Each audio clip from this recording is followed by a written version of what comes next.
Time now for Michigan's #1 outdoor radio show, Mike Avery's Outdoor Magazine. Outdoor Magazine is brought to you by Jay's Sporting Goods, the Yider Insurance Group, Forward Corporation and T.R. McTaggart, Angler Quest Boats, Security Credit Union, Garber Chevrolet, and by Michigan Brand Meats. Now, here's Mike Avery.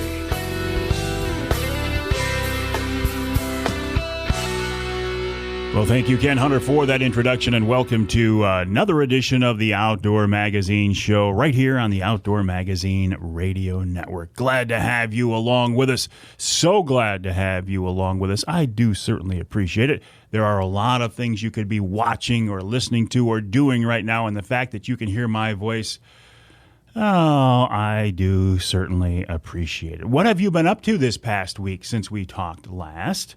Anything fun? Have you been able to stay cool? That's the big question right now, isn't it? Have you been able to stay cool? The weather's been brutal. I don't like hot weather. I will tell you this. I can tolerate it a lot better now that I've lost weight than I could before. There's no doubt about that. I can tolerate it more, but it doesn't mean I like it. So when it's hot, I try to get on the water because usually it's a little cooler on the water. You've got a little bit of a breeze, but even on the water lately, it has been brutal. But the fishing's been good. More on that later. But first, the big news for me this week, I got my Michigan bear tag. And I am so very excited. I got the third season for the Newberry District. I will be hunting with Johnny Bowler. Johnny's going to join us here on the show in just a few minutes. I'll be hunting with my Predator recurve bow. And I would not have put in for the third season normally. But this year, my Quebec bear hunt and my Ontario bear hunt were both canceled because of COVID. So I was jonesing. I had to hunt bear. I had to bear hunt somewhere. I had 3 points going into the drawing. And the only thing 3 points was going to get me would be the third season somewhere in the UP. And I was reluctant to put in for the third season because by then, in some areas, the hunting isn't as good. By then, the dog hunters have had a chance to get through there. And believe me, I have nothing against dog hunters at all. Nothing. Make that very, very clear. Bear hunting with dogs is a legal method of hunting, and I support it completely. But my thinking was by the third season, I would have had 2 seasons of bait hunters in there ahead of me and dog hunters in there ahead of me. So that's why I was reluctant, but I wanted to hunt badly. I talked with Johnny Bowler, and he said, don't worry about it.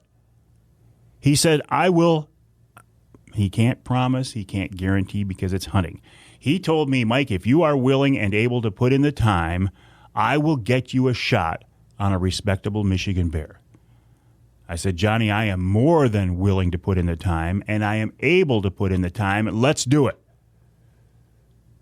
So we did. I got the tag, and I am really, really excited. I'm going to go up there in August, check out Johnny's setup, meet the guy. We've never met in person yet. See the area a little bit. I'll be hunting near Santee, a beautiful part of the UP. And so my excitement level is high. I'm really sad I can't go to Ontario this year, but a Michigan bear hunt makes up for that. I'm geeked.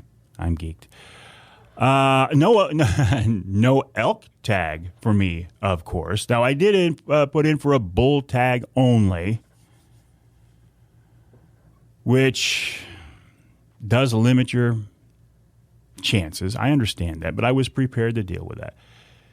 I don't remember how many points I had going in, but it's interesting. For the last several years, I have emceed the Michigan elk hunt.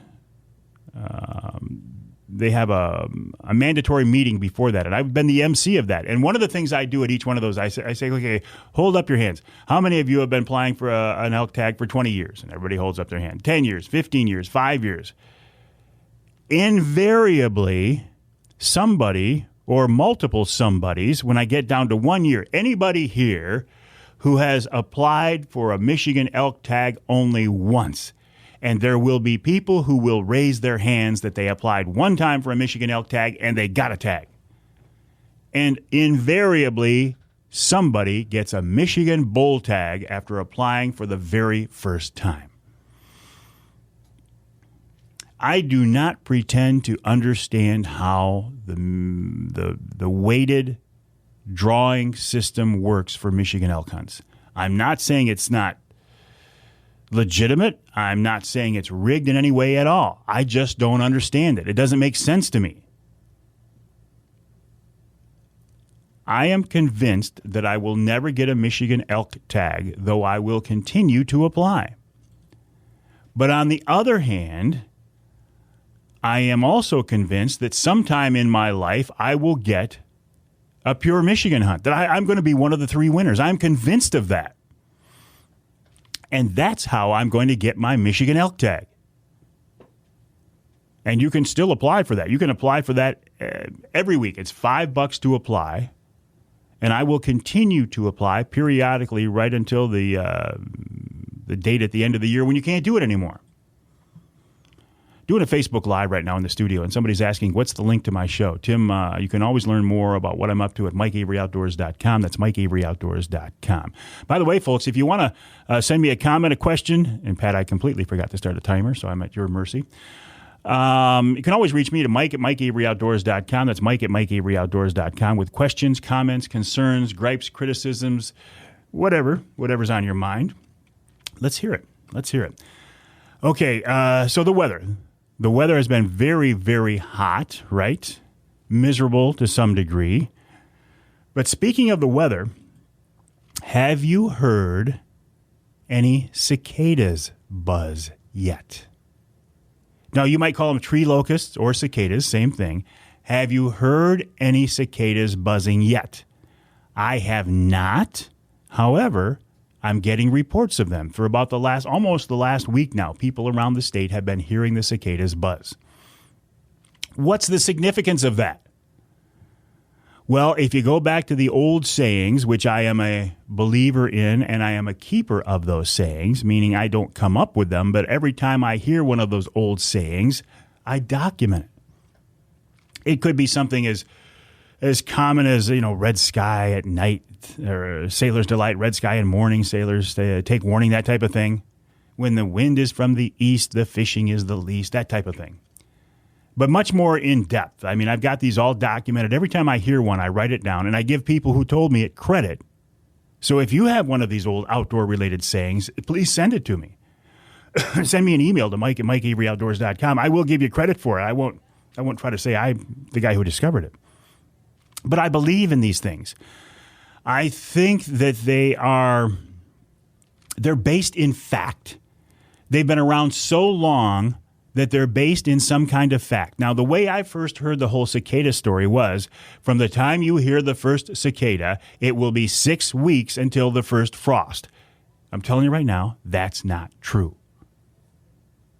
It's just not true. We're not going to get a frost in the 3rd week of August. It's not true. My dad and I documented this for many years.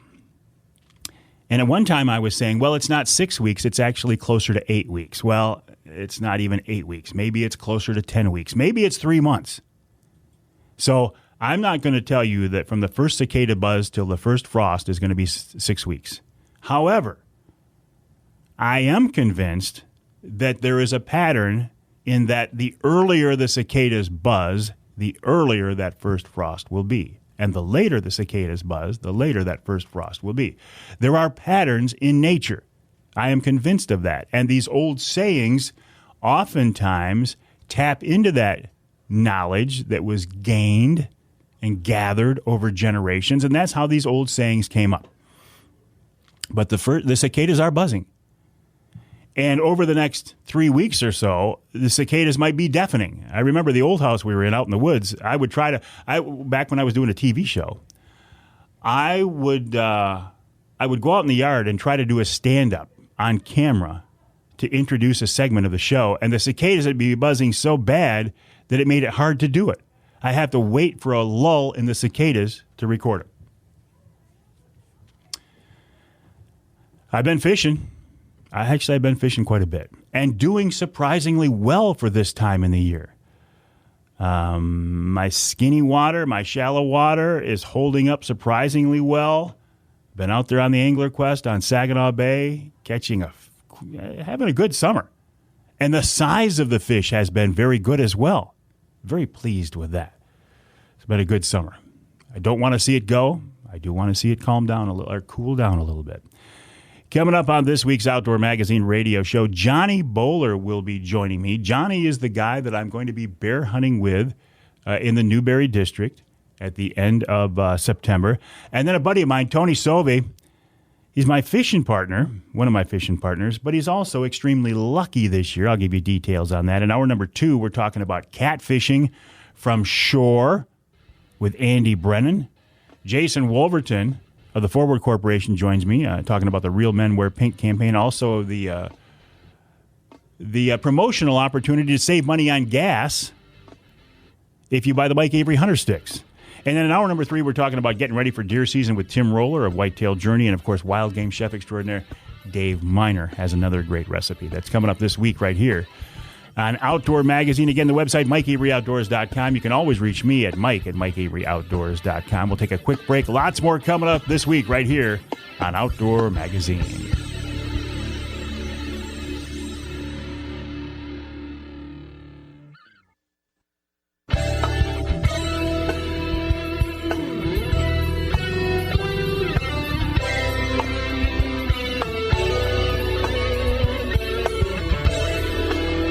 You can hear the Outdoor Magazine show in Alpena on WZTK, that's 105.7 FM. You can hear us in Sandusky on WMIC, that's 660 AM, and north of the bridge in Marquette on WDMJ, 1320 AM. This segment of Outdoor Magazine brought to you by Speedy Blaze.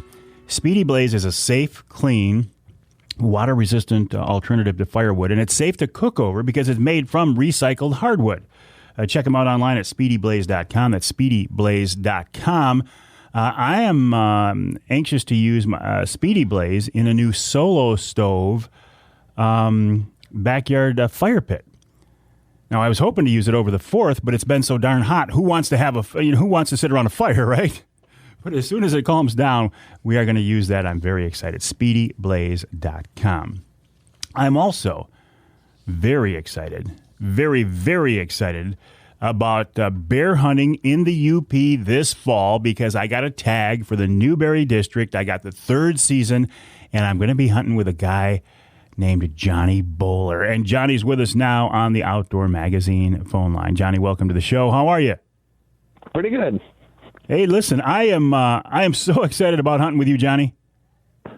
I'm glad that you picked me to guide you through a hunt, Mike. Well, listen, you and I have never even met in person, but we've talked online, and everybody I've talked with about you says, oh, man, you're in good hands with Johnny. Johnny is a great bear hunting guide. Tell me a little bit about you. I mean, your family's been bear hunting up there for a long, long time now. This is my 29th year. Huh. I took it over from my father-in-law. He passed away 1994, and I'd met my wife in 1991, and her dad was a guide, and he enjoyed the sport. And so when I started with him, I enjoyed it, and I think I enjoy people getting a bear or having a chance to get a bear more than I do myself now. Well, that's a good sign. I mean, do you even bear hunt yourself anymore, Johnny? I've killed 4 bear, and I feel that's enough for myself because deer hunting is more exciting for me. But it's more exciting for me to see the excitement on hunters' faces that after they get one, and so I enjoy watching people get one that want to get one. You know what I mean? No, I do. Now you, I have a tag for the Newberry District. Is that where you hunt? Do you go beyond that bear management unit? No, just Newberry unit, and I stick right around Santee area.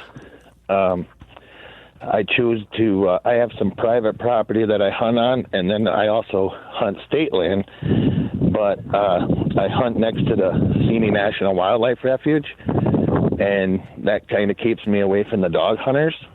And I love dog hunters. They push all the bear down to me. Their dogs can't go into the wildlife refuge. So, well, and that's an interesting point, because I told you, I said, Johnny, I'm concerned about this third season. I feel like, is the area going to be picked over by other hunters? Are the dog hunters going to be in there? And like you, I love dog hunters, but it is a factor in the later seasons. And you said, don't worry about it. Nope, not at all. You won't. You'll see dog hunters, but their dogs will be in their boxes. Just for the simple fact is that's just how it works in the area. Because they can't run on the National Wildlife Refuge, right? Nope, not at all. And it's federal, so the feds take that very serious. So all the dog hunters that have been in the area know that, so they make sure they get their dogs out on 28 before they try to head south. So describe your hunts for me. I mean, I know in a few months here I'm going to see it firsthand, but what are your hunts like? I'm assuming most of your clients are downstate people. Most of them, and then I have a lot of friends that I got into bear hunting and that live up here. Maybe some of the guys that I work with, but I'll just go into how we do a hunt. Sure. If you decide that you want me to guide for you, I offer the full season. What I mean by that, so you get a tag for, and I've noticed this year a change that the first season it says from 9/9 to 9/20. Or 10/21 or 20, yeah, I think it's 10/21. Really? Wow. So I don't know if they moved that up, because last year you couldn't start until the 11th.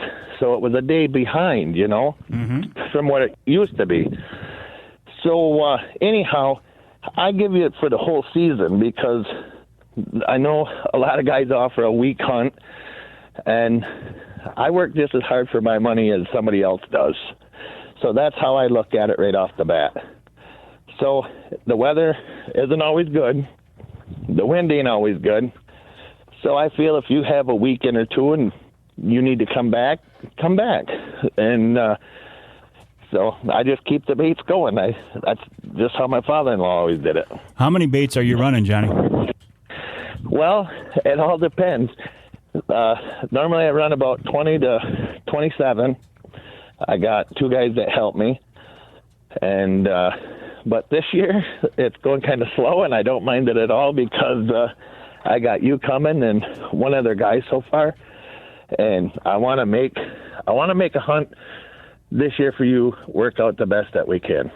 Well, I appreciate that, but it sounds to me like you've got openings. If somebody has a tag for Newberry, could they get in touch with you and get working with you?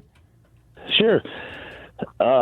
They can contact me by calling 906-291-1425, and I'll go until I get 5 guys, and I think that's about all I want to do. So 5 guys, and you're going to run 20 baits or thereabouts. I mean, that's a lot of territory for each hunter. Everybody gets 2 baits, and I try to tell them, let's concentrate on the first one, because that's what we want to do. If the wind's bad, then we'll go to another one.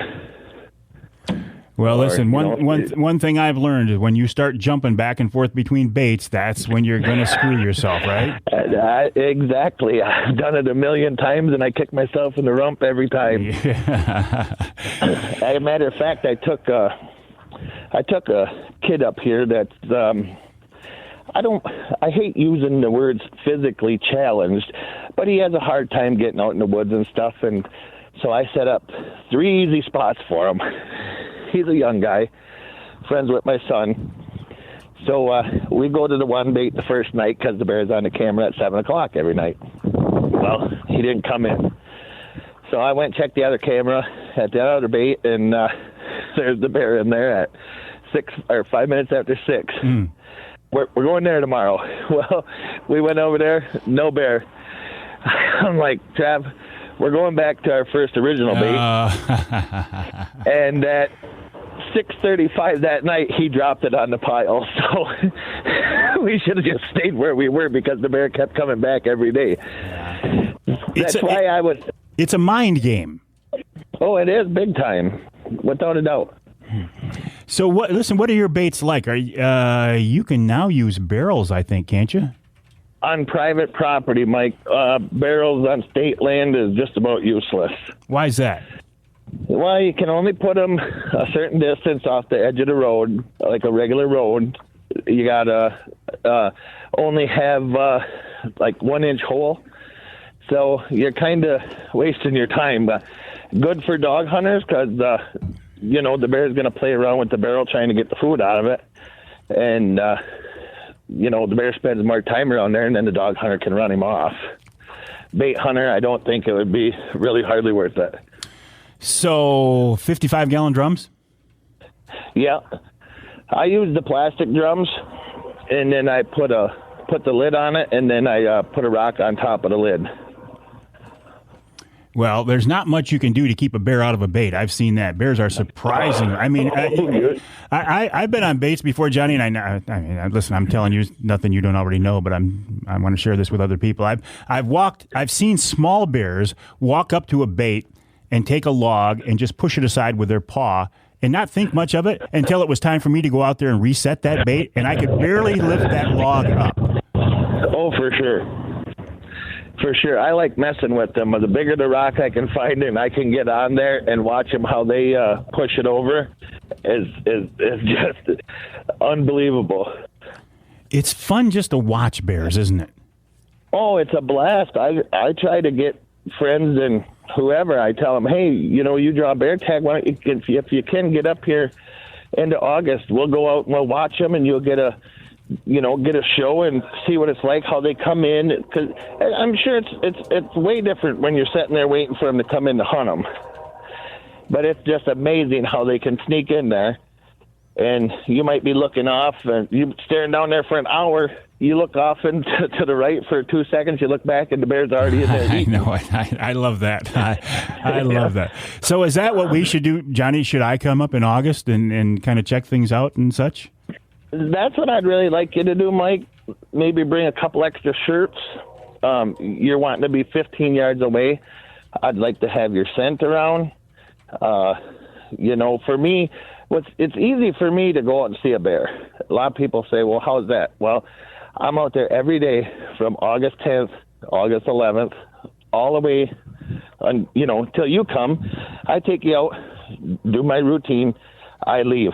The bear comes in. That whole time he's not bothered by no other scent. The minute you put a fresh scent there, as well as I do, they're smart. Mm-hmm. There's something different, and they don't like it. Well, and at 15 yards, I told you that's what I wanted because I'm going to be hunting with my recurve. Yep. I would imagine as a bear guide, you would just soon have all your clients using a 12-gauge slug or something, right? Because you want to put them down. What I do, Mike, is I let anybody use what they want to use. And then when I meet them, talk to them, then I can try persuading them to use something else. A guy come up with a bow. He was going to shoot it with the bow. He wanted to be 20 yards away. I put him 20 yards away. And after the third day, he said, the bear's hitting the bait, but he's not coming in. I said, well, I can tell you why. Why?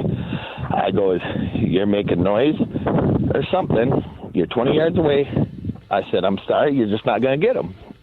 He goes, well, that's the only thing that I have. I goes, well, I'll tell you what, I got 270. I'll let you go out. I'll put you at 50 yards. You'll shoot your bear tonight. There you go. Johnny, listen, Johnny, hang tight, Johnny. We got to take a break. We're talking with Johnny Bowler. Johnny is a bear hunting guide out of the UP. He's the guy I'm going to be hunting with this fall. If you have a tag for the Newberry District and you're looking for a guide, get in touch with me, and I will put you in touch with Johnny. I don't like giving out phone numbers, but get in touch with me at Mike at MikeAveryOutdoors.com, and I will hook you up with Johnny Bowler. More with Johnny after the break right here on Outdoor Magazine.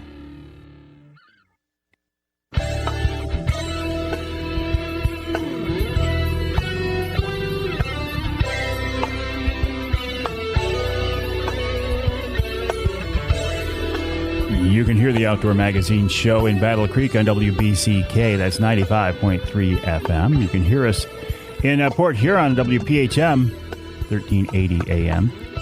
And in Newberry on WNBY, 1450 AM. The segment of Outdoor Magazine brought to you by Boning Archery. Michigan-based Boning has been a leader in the archery industry for almost 75 years when Roland Boning invented Ferrule-Tight. These days, the company continues to develop new products and to innovate, and I will be using some Boning products on my Michigan bear hunt at the end of September. By the way, the website for Boning is boning.com, BOHNING.com, boning.com. I will be using Boning products on my bear hunt in September in the UP, the Newberry District, hunting with Johnny Bowler. Johnny still has some openings for bear hunters. If you have a tag for the Newberry Bear Management Unit and you don't have a guide yet, I would recommend Johnny. I mean, I have not hunted with Johnny yet, but he comes highly recommended, and I'm like what he has to say enough that I'm going to hunt with him. You can send me an email to mike@mikeaveryoutdoors.com, mike@mikeaveryoutdoors.com, and I will connect you and Johnny, and maybe you can be bear hunting as well. Johnny, listen, I know you're busy, and I appreciate you taking some time out to talk with us, but a few more questions for you. You knew going into this that I was hunting with a recurve. You knew you weren't going to talk me out of it, and you knew I needed 15 yards, but you say that's still doable. Oh, yeah, very doable. The reason I say that, Mike, is I know that you've hunted bear quite a few years, and just from watching your show and a lot of your live feeds, I see that you practice all the time, so I don't have no doubt whatsoever. I just love being that close. I like you. I love watching bears. I love to see them. I just everything about them, and I have not taken a Michigan bear yet. I've had the opportunities to, but I've passed it up. What can I expect to see? And I realize there's no guarantee, there's no promise, but do I have a pretty good chance at getting a shot at a decent bear with you, Johnny? You have probably, I'd have to put it way up in probably the 75 to 80% chance. Okay. You're going to probably be my only third season hunter, so I'm going to have lots of options. We're going to be working on one special bait for you on private property. Not that I'm taking away from anybody else, but I've already made up my mind that you'll be my only hunter, and this is what I'm going to do. Like you said, we haven't met, Mike, but I think you're a fantastic guy. You're good for our wildlife. You promote a lot of stuff that I agree with. Yeah, I appreciate you saying that, Johnny, and I'm really excited to be hunting with you. And I don't know yet. I mean, when I go to Ontario these days, I'm holding out for a pretty good sized bear. But I think if I could take a respectable Michigan bear, I don't think I'd hold out for a monster at all. Well, the thing that people fail to understand is an average Michigan black bear is only 150 pounds. That's an average. Mm-hmm. I'm talking that I don't see why I can't get a 200, 250, even possibly a 300-pound bear in front of you. It is what it is. I back my word, and I mean, I can give people tons of references that hunted with me that like to hunt, and I even give them the bad ones, and it's just the reason I want to take more time with you than anybody else is you understand if the weather's bad or something doesn't cooperate, you don't get mad, you go back the next day. That's the kind of hunters I need. Yeah. Well, you said if I'm willing and able to put in the time, believe me, I am more than willing and able to put in the time. I will do what it takes. And that's now the season is just before bow season starts. Now, I mean, I could be out there. I likely will be out there during the archery season as well. Does that affect the bear hunting at all? Not on the property that I have you on. And more than likely, if we have to go to the backup spot, there's a lot of people really don't spend much time bow hunting in the UP.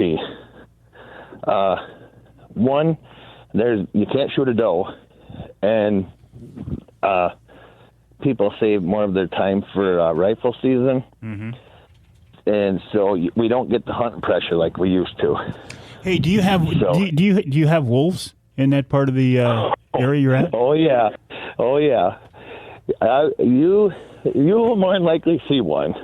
You will more than likely see one. I think that would be cool. Now, I'm not saying I'm a big fan of wolves, but to see one is cool. Well, I'm not a fan of them either. I wish that they would put a season on just like a lot of people were. Sure. I don't recommend it. I don't even like to talk about it. But people are out there poaching them, Mike. They are a beautiful animal, and that they're going to waste. Yeah. Why not put a season on them? Let somebody make some money on it and make it all legal and legit. Yeah, and these animals could be, if they had a season on them, I know if somebody shot one, they'd get it mounted. Oh, yeah. Then that animal would be on display instead of rotting out in the woods. Absolutely. Listen, Johnny, I am so excited, and now talking with you, I'm even more excited. So you and I will be in touch. I will let people know how our journey together goes, and if somebody wants to hunt with Johnny Bowler, get in touch with me, Mike at MikeAveryOutdoors.com, Mike at MikeAveryOutdoors.com, and I will connect you with Johnny Bowler. Thanks for your time, Johnny. Look forward to seeing you soon.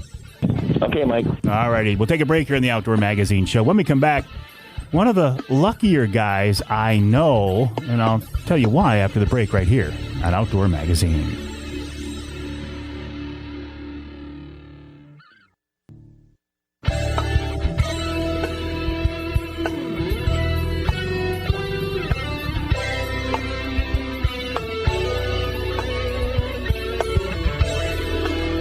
You can hear the Outdoor Magazine Show in Traverse City on WTCM. That's 580 AM. You can hear us in Flint on Super Talk 1570 WWCK. And you can hear us north of the bridge in the Sioux on ESPN 1400 WKNW. This segment of Outdoor Magazine brought to you by MUCC's On the Ground program. OTG is a program to improve habitat for fish and wildlife across the state. For details, check out the Michigan United Conservation Club's website, mucc.org. That's mucc.org. While you are on that website, you can save yourself 25% on your MUCC membership. Just use the promo code MIKE, all caps, MIKE, to save 25% on your MUCC membership. So you can tell I'm pretty excited about getting my Michigan bear tag. I did not get an elk tag, but that didn't surprise me at all.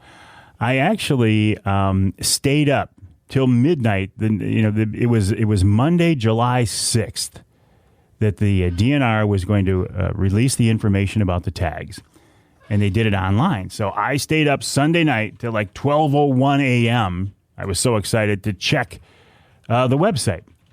And to be honest, I was so tired by then, and I was on my phone, I just couldn't figure out how to do it. So I gave up and went to sleep.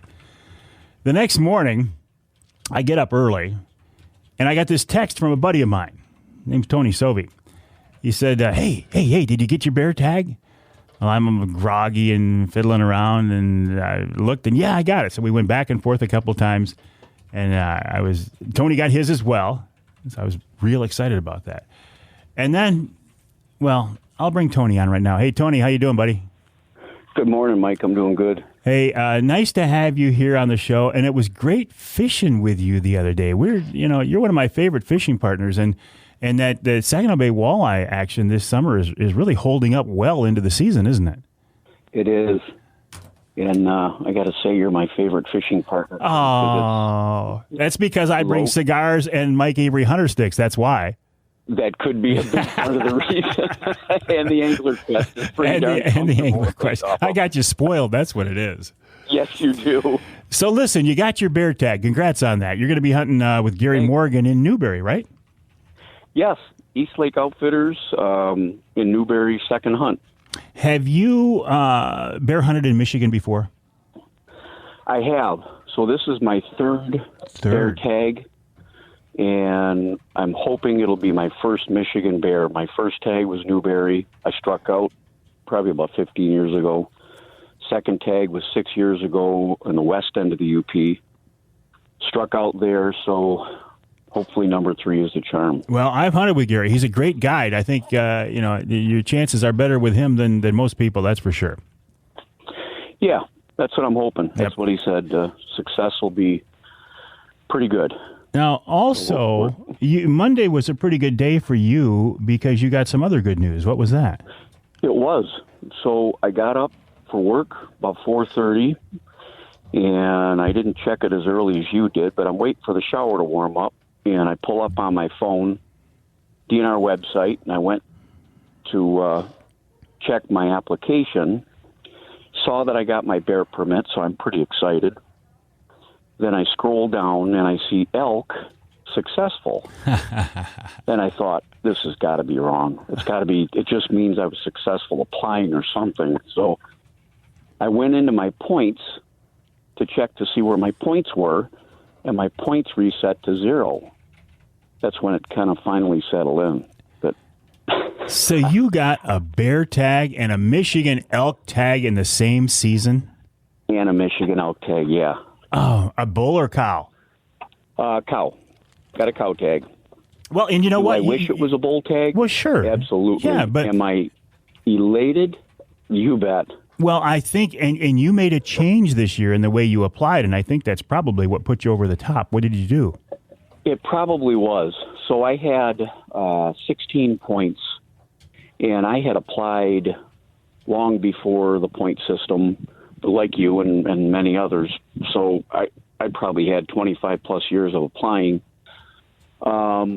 Back in 2010, my son drew a cow tag, and that was a great experience. I think he was 14 at the time. And after that, I thought, you know what, I'm going to apply for a bull only now that I got to experience the cow hunt. I had no luck up until this year, and I thought, you know what, I'm 57. I'm probably going to be dead before I get a Michigan elk tag. I am just going to start applying for any elk, and I don't care if I get a cow tag or a bull tag. It's a Michigan elk tag. And sure enough, I got drawn. Cow tag for the first hunt. Wow. Did you play the lottery this week too, Tony? I didn't. I really should have. I told myself I should have. Well, congrats, man. You're going to have a great fall. Yes. Great fall, busy fall. I'm thinking if I don't fill my elk tag the first hunt, September 1st or the 4th, that my bear hunt in Newberry is the 14th through the 19th, and the second elk hunt is the 18th through the 22nd. Oh, so man. It could be a roller coaster ride for a week and a half. Well, congrats, my friend. Good luck to you. And listen, I'm sure that the fact that you're a retired game warden had nothing to do with you getting this tag. The fix wasn't in or anything like that, right? Absolutely nothing to do with it, and I'm sure I'll get hate mail from here on out. I didn't want to let this conversation go without bringing that up. All right, Tony, congrats I to you. You couldn't. I'll talk to you soon. Tony Sove, who got an elk tag, a Michigan elk tag, and a Michigan bear tag. I'm happy for him. How lucky, how cool is that? We'll take a break for the top of the hour. Stay with us right here on Outdoor Magazine.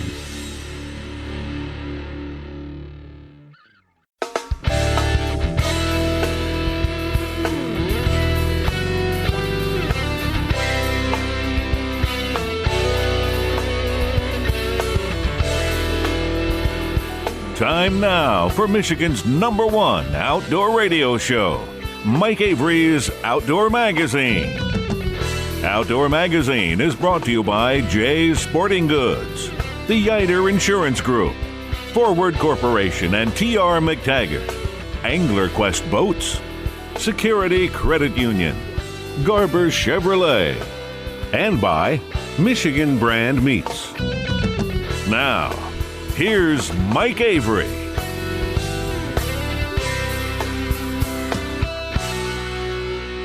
Indeed, this is the big guy, Mike Avery. Welcome to hour number 2 of this week's Outdoor Magazine show right here on the Outdoor Magazine Radio Network. 29 AM and FM stations across the great state of Michigan. Talking about hunting and fishing and shooting and trapping and conservation and wildlife issues and just all things that many of us grew up doing. Many of us grew up in this outdoor lifestyle.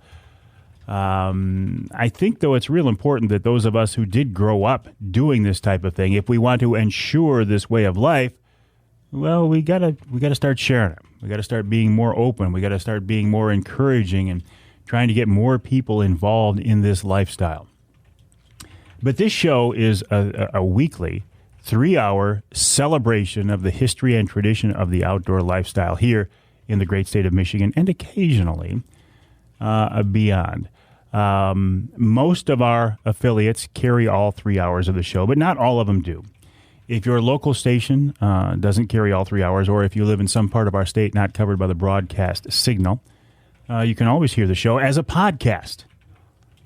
Everybody has a podcast these days, and I think that's wonderful.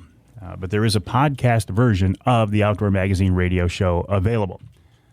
Again, I recommend you listen to the show on your local AM or FM station if you can, but if not, the podcast is out there. You can hear that podcast, by the way, on my website, MikeAveryOutdoors.com. MikeAveryOutdoors.com is kind of the online source for all things Mike Avery Outdoors and Outdoor Magazine Radio.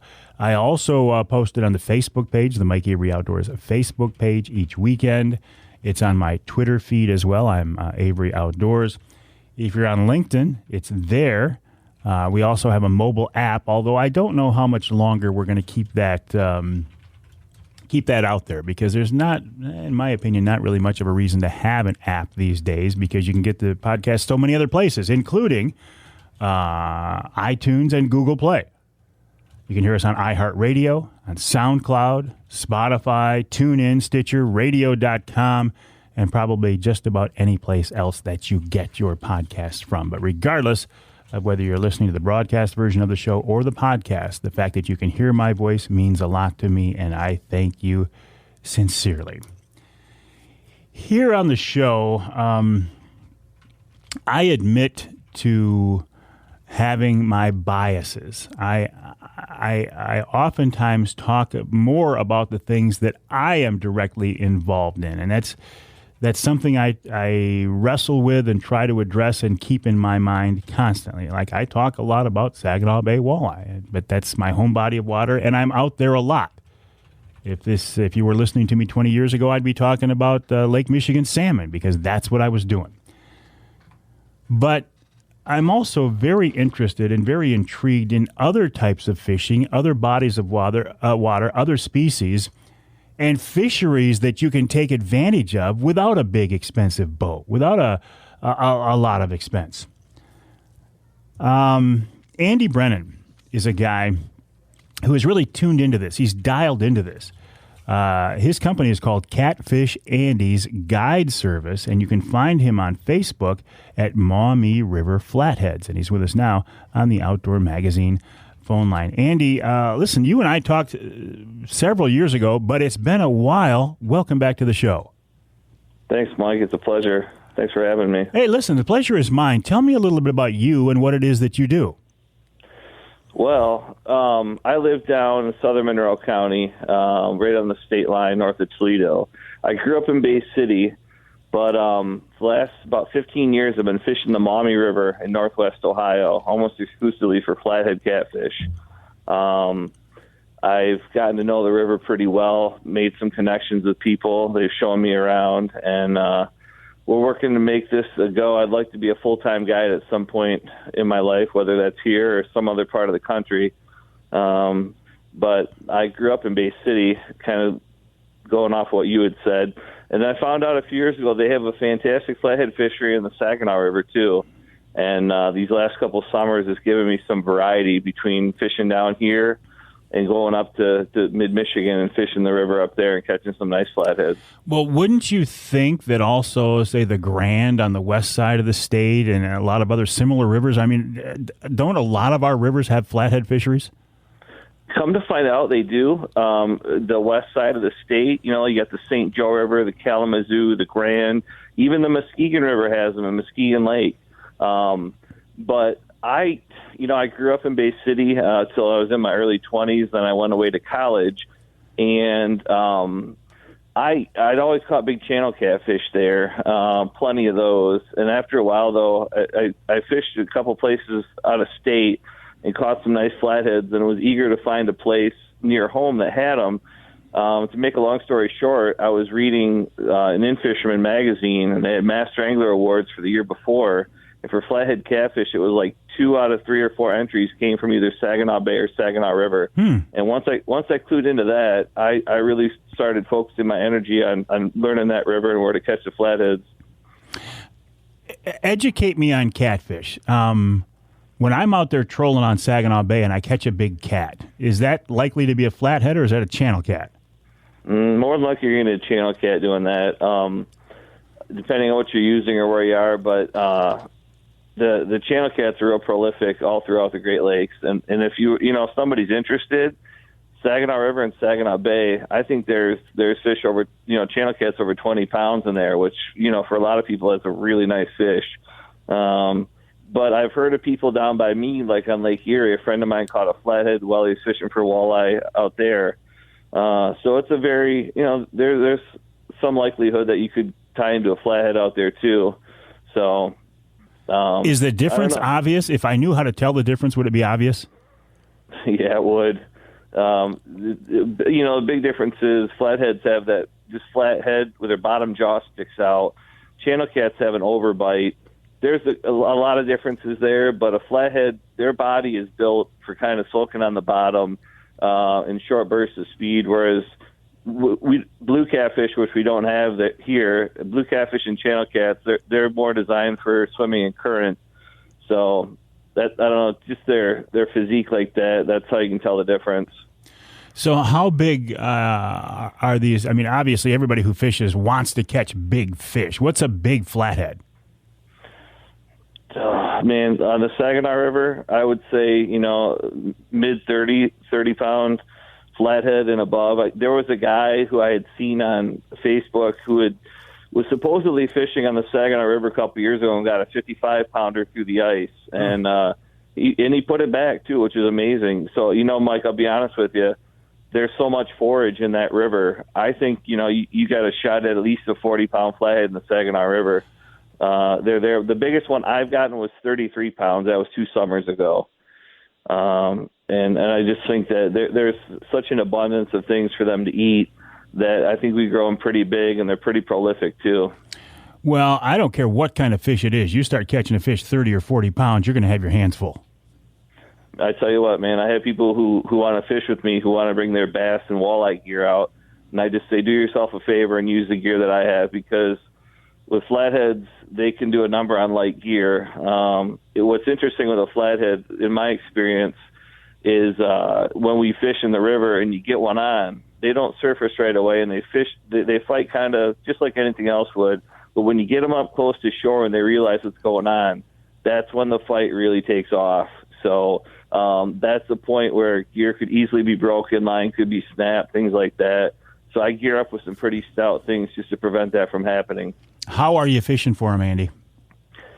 I just use a slip sinker rig for the most part with a no-roll sinker above it. But one thing I've been employing the last couple of years is what's called a Santee Cooper Rig. And it's basically just a leader. You'd have I use a barrel swivel, 5-aught barrel swivel. I use a 50-pound monofilament leader. And then I've been using Team Catfish double action hooks and 8-aught with those. But there's a lot of other good ones. But what I do with that, with the Santee Cooper Rig, is I take a 3-inch peg float and I put about halfway up the leader. And what that does is it helps the bait fish struggle more. And flatheads are like sharks; they pick up on the vibration of a wounded bait fish or something swimming, and they home in on it. And that peg float helps the bait to struggle even more. And it's helped me. It's really, I think, been productive for me and increased my catch rate. Here in the North Country, I feel like, at least in the past, catfish were kind of unfortunately lumped in as a junk fish, but they're not. I mean, they're a predator. They're revered and sought after in a lot of other areas. Yeah, you know what, Mike? Catfish have gone off the charts in popularity throughout the country. I'm hoping that they garner more respect from anglers and fishery, wildlife officials, things like that. They are apex predators, and I think they deserve to be protected and conserved. But you're right. Growing up, seeing them on TV and stuff like that, they were still looked upon as being a trash fish or a forage fish. But I think they deserve a lot of respect for, just what great sport fish they are. Hang on, Andy. We got to take a break. We're talking with Andy Brennan of Catfish Andy's Guide Service. You can find him on Facebook at facebook.com/Maumee River Flatheads. We're talking about fishing for catfish, which is not something, a lot of people do here in the North Country. But I think it's an overlooked fishery, and the way Andy describes these fish, it sounds like a lot of fun. We'll take a break here on the Outdoor Magazine show and wrap up our conversation with Catfish Andy of Catfish Andy's Guide Service right here on Outdoor Magazine.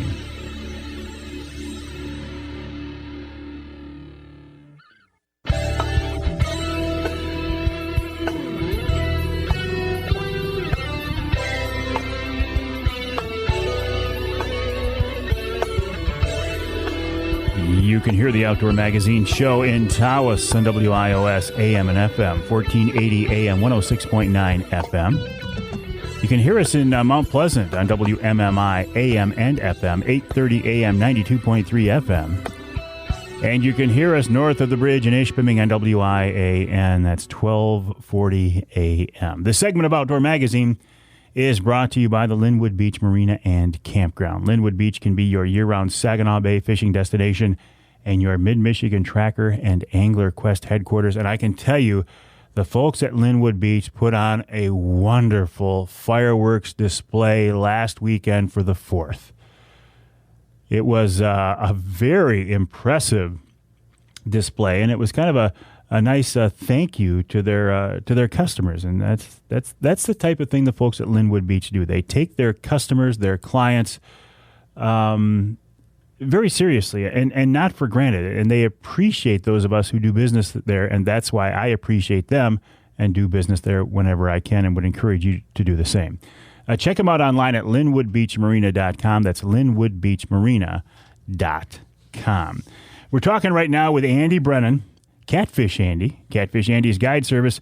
And Andy, my sense is that obviously you have a lot of respect for these fish, but I think it's an overlooked fishery here in the North Country, and that's kind of a shame, isn't it? I would agree. Yeah, there's still not a lot of pressure on them right now, although when I have been out these last couple of summers, I do see guys going out with gear that looks like they're going after flatheads. So I think little by little, they're making inroads here, and people are starting to, realize what a good fishery we have there. And it's not just the Saginaw, but the Colin has them. The Flint, I guess they were stocked in the Flint River a few years ago. Oh, really? Yeah, the Tittabawassee, they have them in there. All the tributaries to the Saginaw, I've either read or, heard credible accounts of flatheads being caught there. So I don't know. I'm no expert, but I'm feeling like we can find flatheads in a lot of the rivers across the state. Really, they are. I had read an Infisherman article a couple years ago in their Catfish Insider, in which they highlighted the St. Joe River, which is down in the southwest corner of the state, and they talked about how it was unique and how far north it is in the flatheads range. And I thought prior to a couple years ago that was about the extent about how far north they had gone. But then as time went on, all of a sudden, hey, we got them in the Saginaw. And I sometimes think if I'd have known they were there all this time, I would have never moved away. So. Now, can you fish for them from shore, or do you need a boat? No, Mike, I'll be honest with you. I fish from shore. I'm in the process of getting a boat here, but all of my fishing in both the Saginaw and the Maumee have been from the shore. It doesn't take, a fancy rig to do it. You just get some good stout tackle and gear, and you get out there with live bait or fresh cut shad or something like that, and sooner or later you'll find the fish. Well, and I love that, the fact that it's a little simpler and a little less expensive way to fish. It is. It's an easy thing to get started. The one thing I caution people is, make sure you gear up with some good stuff. I've seen people who buy lesser quality products, rods and reels to fish for them, and they just don't hold up. Even in a year's time, they give out or they break or something happens. I invest quite a bit in my rods and reels, and I try to take good care of them, and they hold up for me and do what I need them to do. You said these rods are pretty stout. I mean, what length rods are they? I used a couple different ones, Mike. Bass Pro Shops, they make a really good catfish rod called a Cat Max. And I like the 11-footers, and I like the long rod to be able to cast it quite a ways from shore. Gives you some added leverage, too, while you're fighting them. In a boat, you want something shorter. They make, I think a 7.6, the heavy power. That's a good boat rod. But I've also been using Tangling with Catfish. They make some really good products, too. And I have a couple of their extender rods and also their Whisker Whip XL. And I can't say enough good things about those rods either. So how do you know where to look? I mean, these rivers are pretty good size. Where do we start? Look, man, I'll clue you in. Like in Bay City, I think we have 4 or 5 bridges that go across the Saginaw River. All the bridge abutments around there have structure and cover. And I caught my first one right by a bridge abutment downtown. I was using a live sucker, and I was only in for about 20 minutes, and my clicker went off like crazy, and I set the hook. The Saginaw River being channelized, you got that ledge right there. If you can find some cover adjacent to it, there's fish there. But my thing that's easy from shore is find those bridge abutments and the cover around it, and there's definitely fish there. You say your clicker went off. Describe to me how you're setting up then. So you got this long rod, you're lobbing it out there as far as you can. You got a live bait, a sucker, some kind of minnow or something on there. And then what, you just set up and wait? Pretty much, with the bait casting reel, a lot of them, what they have is a line out alarm. You can leave your reel on a free spool and engage the clicker mechanism, and that keeps tension on the line. What it also does is if a fish picks it up and swims with it, it'll make a clicking noise. And a lot of our fishing for flatheads is done after dark. They're almost strictly nocturnal in a lot of cases. So that's your best indicator that you have a run, is that your clicker goes off on your reel. And I tell you what, man, when I hear that, it's all hands on deck. So, do you let them take it for a while before you set the hook on them, or right away? Well, I use circle hooks, and that's one thing you got to kind of adapt to. Is you got to let them run with it. You got to let the rod load, and then when they do that, you just ease the rod back or set the hook, and usually the fight's on. So, yeah, you gotta. It's different than with a J hook or a Kale hook where they pick it up and set it right away. You gotta let them swim with. Let them swim with it a little bit, and let that rod load, and then the hook will set. So that's how we do it. Well, as I was saying earlier, you get a fish of 30 or 40 pounds, they're going to fight regardless of what they are. But I'm getting a sense that catfish are a pretty good fighter. Oh, they really are. I mean, like I said, especially when you get flatheads up close, that's when they make their money. That's when the fight really goes, can go haywire. A lot of times on the Maumee especially, if I have someone fishing with me and they have a nice fish on, I'll go on the river. I'll wade out there a little bit and try and get a grip on it. I just know that sometimes if you really don't play it safe, you can lose a nice fish. So I do everything I can to make sure people get their hands on a nice fish or two. Well, speaking of getting your hands on a fish, you don't take it so far that you're doing that noodling thing, are you? That's illegal in Ohio, and I'll be honest with you, that's a really destructive practice. TV shows have glorified it and made it seem like a real thrill, but what the problem that lies in with noodling is they do it a lot when the flatheads or the catfish are spawning, and when they spawn, the male makes a nest, the female lays her eggs, the male fertilizes them, and he stays with that clutch of eggs until they hatch. And he'll defend that nest, with his life. So if one of these guys puts their hands in there, they're not going to swim away. They nip at it. And like I was telling you earlier, flatheads have an underbite. Their bottom jaw sticks out. It's like a built-in handle. And so when you take these fish out, however you do it, a lot of the states where it's legal, there are no harvest restrictions on flatheads, and so people keep big ones because the big ones eat just as well as the little ones do. And when they do that, they leave the nesting site unguarded with the eggs like that, and there's a lot of fish out there that'll come and eat those eggs. So taking fish that way especially can really be detrimental to the population. I didn't know that, so I'm glad to hear that. I've always thought it was kind of a goofy thing, but now that to hear that it's bad for the resource too, I would not want any part of that. But speaking of the resource, do you keep these fish at all, Andy? I do. Mike, I'm going to tell you what, flathead catfish are in a league of their own when it comes to table quality. it's just amazingly light, flaky meat. It's delicious. And catfish, they're the most versatile kind of fish in the world to cook with. If you do it right, they'll never lose their consistency or flavor. You can prepare them any way you want. If you do it right, then they'll hold up and taste good. And flatheads especially, they're even better than blues and channels. I've turned a lot of people on to them just with their table quality. Well, I certainly have no problem keeping some fish. That's for sure. The smaller ones, Andy, would you say the big ones taste as good as the small ones? And I don't keep many big ones. If we get one that's gut hooked and probably not going to make it, I hate to see it go to waste. And it's really not that often we keep one, but something 10 or 12 pounds or under, or like I said, if we get a bigger fish that's not going to make it, I'd keep that. But I'm really hard pressed to do that. It's only if I think they're not going to survive. I would think when you got that live bait out there on the bottom of these rivers, you're going to catch more than catfish. I mean, you're going to catch anything that's in the river pretty much too, aren't you? It's funny you say that. I took a crew out a couple years ago down near where I live on the Maumee, and we went out and I had fresh cut shad and I had a bunch of live bluegills. I like to have a combination of cut bait and live bait. And I had a big bluegill out there, and something was pecking at it, and I thought for sure it was a flathead, given the way that it was hitting in the size of the bait. But I let it do that, and then we finally brought it in, and it was like a 4 or 5 pound walleye that had totally eaten a huge bluegill. I have no idea how it got it down the hatch, but it did. But yeah, stuff like that. Even when we use like cut shad, sheep's head come and eat that, which was a shock to me. But you know, they like to forage on the bottom, but yeah, that's one fish we do get fairly often, our sheep's head. So, I would think sooner or later you're going to pick up a sturgeon. Listen, I got one of my good dyed-in-the-wool catfish buddies has started fishing for sturgeon up on the St. Clair River, and for him, the sturgeon are coming a pretty close second to flatheads in his book.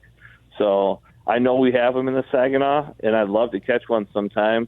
And if that happened, I'd be thrilled. Well, Andy, listen, I've enjoyed this conversation. I like talking about things that I don't normally cover here on the show, and catfish is one of them.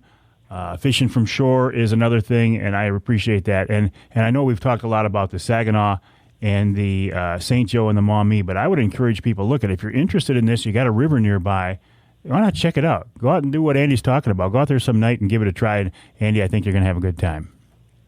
All right, Mike, I appreciate it. I look forward to fishing with you sometime. That would be a lot of fun. Andy Brennan, Catfish Andy's Guide Service. You can find him on Facebook at facebook.com/Maumee River Flatheads. Maumee River Flatheads. We'll take a break here on the Outdoor Magazine Show. When we come back, I want to talk with Jason Wolverton of the Forward Corporation about a couple of things. Number one, Jason has stepped up and agreed to be part of the Real Men Wear Pink campaign for this year. That's an effort I was involved in and really worked very hard on last fall to raise funds to fight breast cancer. Well, Jason is stepping up this year. And also I found out the big promotion they've had with the folks from Michigan Brand Meats and saving money by buying the Mike Avery hunter sticks and other Michigan Brand hunter sticks continues on through July. So we'll talk about that as well. And then wrap up the hour with this week's Ask Avery segment, talking about the difference in the color of fillets. Why can you catch like two steelhead out of Lake Michigan, and one of them's one color and one of them's the other? Well, we'll discuss that in this week's Ask Avery, coming up right here on Outdoor Magazine.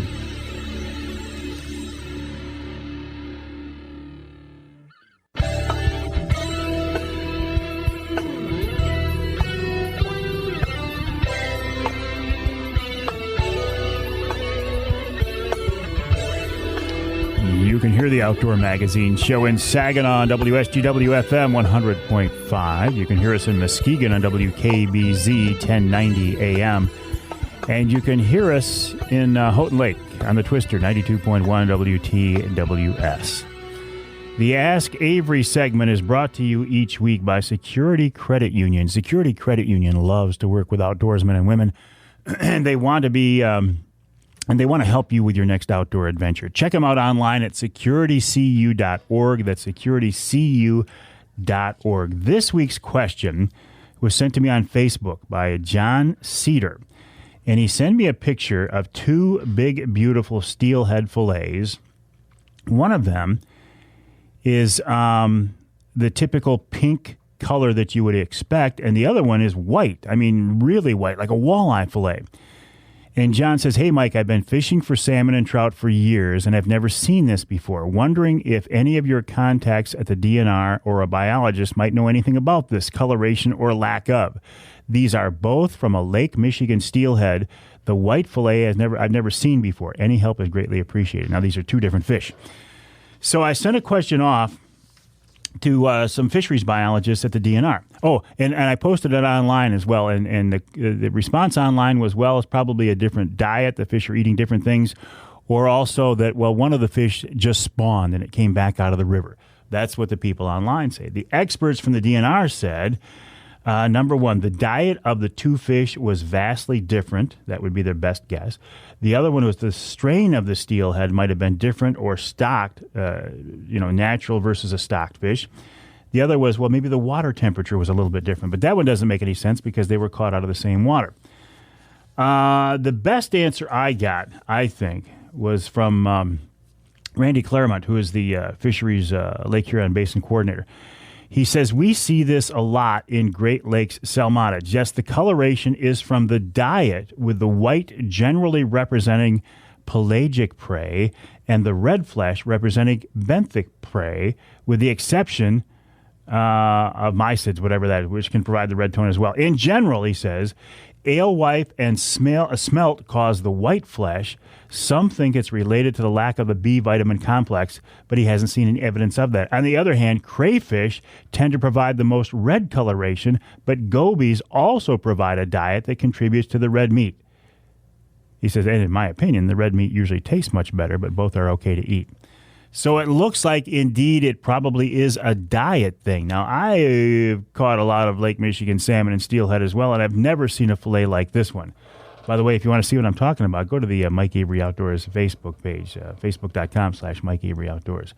But I think this is a wonderful example of the concept behind this whole Ask Avery segment.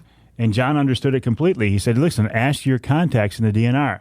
So I will ask you, is there anything that you want to ask me for the Ask Avery segment? It can be posted, it can be directed to me, something about my outdoor pursuits or my limited area of, I don't even want to call it expertise, knowledge.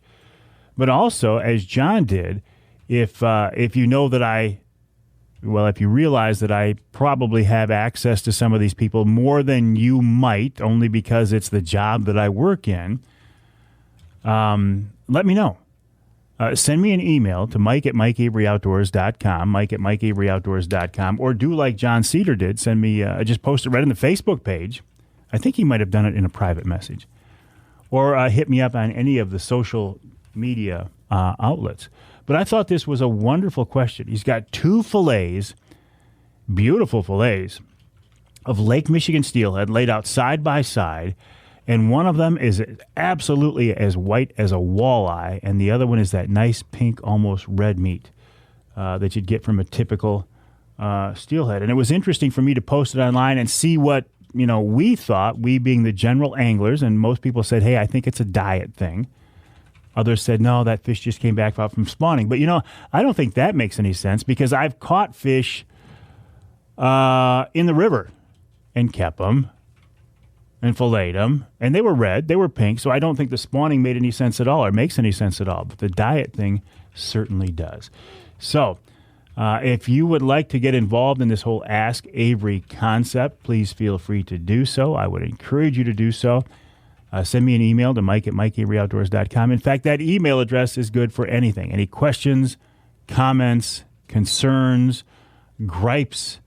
You want to know about something we talked about on the show. You want to follow up with somebody that I talked with on the show. I would be happy to help make that happen. Mike@mikeaveryoutdoors.com. And the website, mikeaveryoutdoors.com. Again, kind of the online source for all things Outdoor Magazine Radio and Mike Avery Outdoors. And along that line, remember, every Wednesday night at 7 o'clock, I do a Wednesday night live on the Mike Avery Outdoors Facebook page, the Mike Avery Outdoors YouTube channel, my Vimeo channel. And I'm hoping eventually Instagram is going to open up so we can go live there. and I'm hoping to get approval to go live on LinkedIn as well. But that's Wednesday Night Live, every Wednesday night at 7 o'clock. I also go live from the studio every Wednesday morning at 8:45. I would encourage you to join me if you can. So thank you to John Cedar for this week's Ask Avery question, and a big thanks to our friends at Security Credit Union for making this weekly segment possible. securitycu.org. That's securitycu.org. We will take a break for the top of the hour. When we come back, we're going to switch gears a little bit, talk a little, well, I think probably getting ready for the fall hunting season with Tim Roller of Whitetail Journey, and, of course, wild game chef extraordinaire Dave Miner. We'll wrap it all up. That's coming up in hour number 3 of this week's Outdoor Magazine.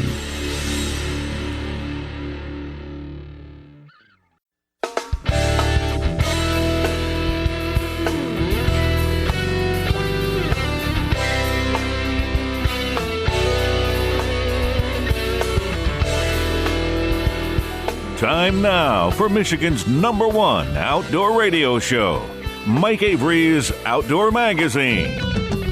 Outdoor Magazine is brought to you by Jay's Sporting Goods, the Yider Insurance Group, Forward Corporation and T.R. McTaggart, Angler Quest Boats, Security Credit Union, Garber Chevrolet, and by Michigan Brand Meats. Now, here's Mike Avery.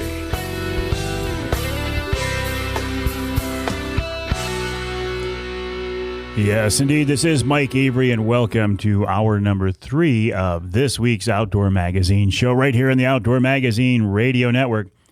29 AM and FM stations across the great state of Michigan, and glad to have you along with us. It is summertime here in Michigan, obviously, and a very, very hot part of our summer.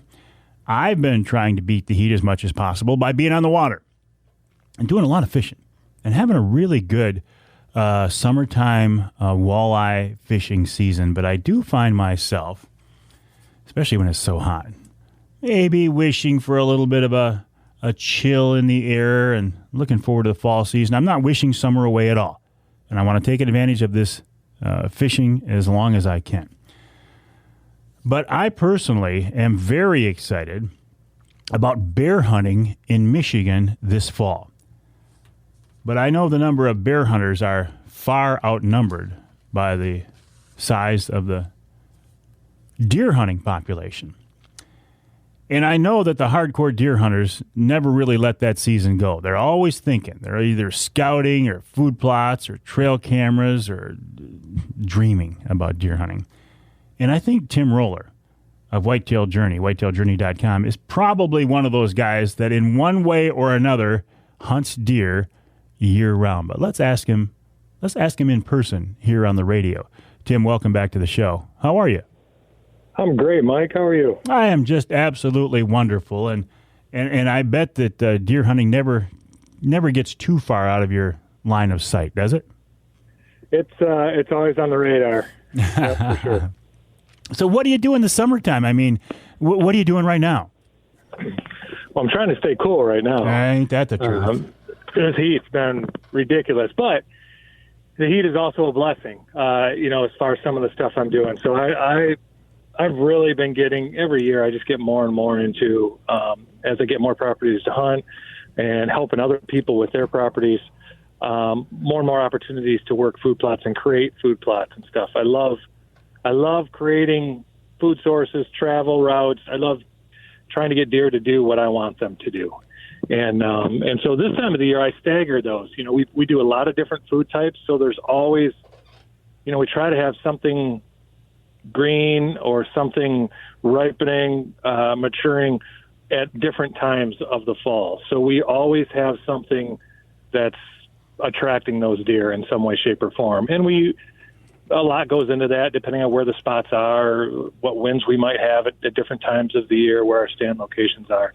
So it's all kind of part of the puzzle that we love to just mess around with. But, we're doing some food plotting this time of the year, and while it's rough to get out and plant now, this is a perfect time to cut those spaces in, if they're not, or if they are, to get out. I've been burning off a lot of places, spraying them off. And this weather, bright, sun, hot is perfect for killing off areas right now to plant once we get some rain in the forecast. But Tim, deer they're wild animals. They're wild critters. How much can we as people, affect their movements by doing such things as a food plot?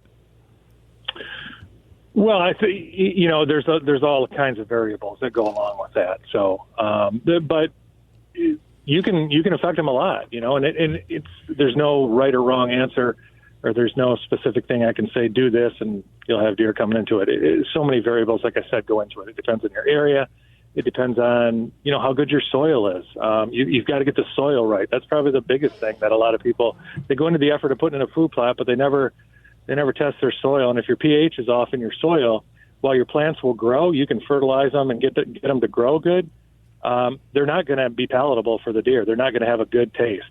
And so you might have this great food plot and no deer coming to it because it's just not something that, tastes good to them because of the soil quality. So there's all kinds of things that go into that. But,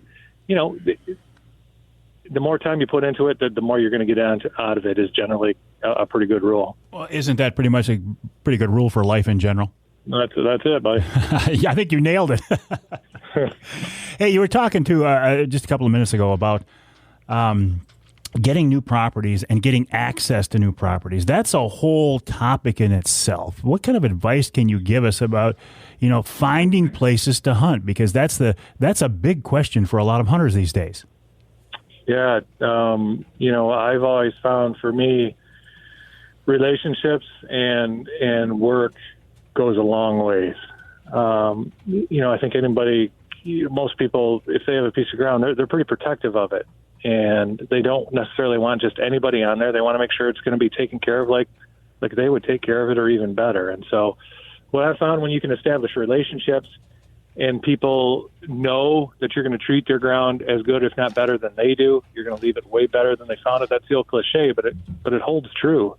And then if you're willing to go out there, you're the first one in the spring while there's still snow on the ground to going up and saying, how can I help you this spring?